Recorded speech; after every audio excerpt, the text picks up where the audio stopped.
अस्सलाम वालेकुम प्यारे बच्चों, उम्मीद है आप खैरियत से होंगे। खड्डर कहानी का चौथा पार्ट। थोड़ी देर के बाद मीनू ने बांस की लकड़ी उठाकर उसके 2 टुकड़े कर दिए और उन्हें अपनी टांगों से बांध लिया। टांगों में बांस के डंडे पहनकर उसका कद अपने कद से चौगना हो गया था और अब उसका सर कमरे की छत से लग रहा था।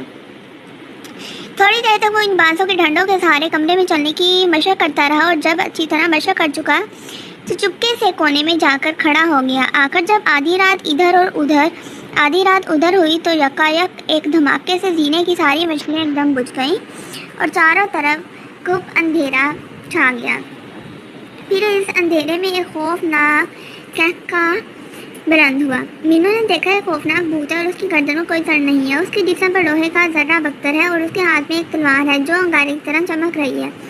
मांस घन, मुझे इंसान की बू आ रही है। भूत भारी लहजे में गर्ज कर बोला, किधर है मेरा शिकार? वो जोर जोर से तलवार चलाते हुए बोला।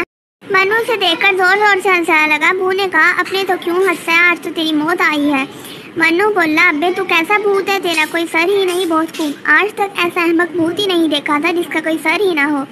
मन्नू को जोर जोर से हंसते देखकर भूत को बहुत गुस्सा आ गया। उसने फौरन अपनी कट्टी मोटी गर्दन के अंदर से खौफनाक सर बाहर निकाला जिसके जबड़े नंगे थे और दांत चमक रहे थे और आंखों में शोले लपक रहे थे। और भूत बोला, मैं तुझे कच्चा खा जाऊंगा।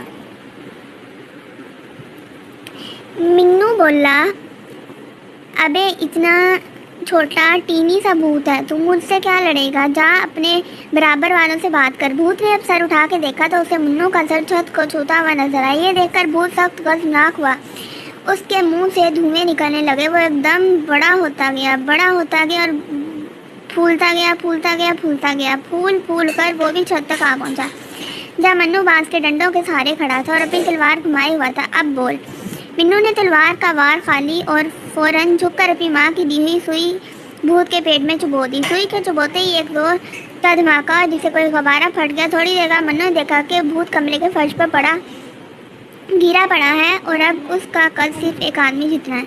भूत ने हैरत से कहा, तुम्हें कैसे मालूम हुआ कि मैं अंदर से खोखला? मन्नू बोला, जब कोई आदमी अपनी हैसियत से बड़ा दिखाई देने की कोशिश करता तो वो अंदर से खोखला होता है। भूत ने कहा, मैं खोखला नहीं हूँ, मैं बहुत ताकतवर हूँ। देखो मेरे पास इतनी ताकत है कि मैं गुब्बारे की तरह फूल कर छत तक पहुँच सकता हूँ तो सुकड़ कर छोटा भी हो सकता हूँ। इसमें क्या मुश्किल है? मुन्नू बोला, मैं भी तुम्हें छोटा होकर दिखा सकता हूँ। दिखाओ। भूत बोला, तुम तो छत से लगे खड़े हो। मुन्नू ने जल्दी से अपनी टांगों से बांधी हुई रस्सी खोल दी। बांस के डंडे नीचे गिर गए और मन्नू जमीन पर आ गिरा। वो भूत से भी बहुत छोटा दिखाई दे रहा था क्योंकि वो सिर्फ 8 साल का था। इससे अगला पार्ट देखने के लिए मेरे चैनल को लाइक करें, सब्सक्राइब करें, मेरी वीडियोस को शेयर करना मत भूलिए।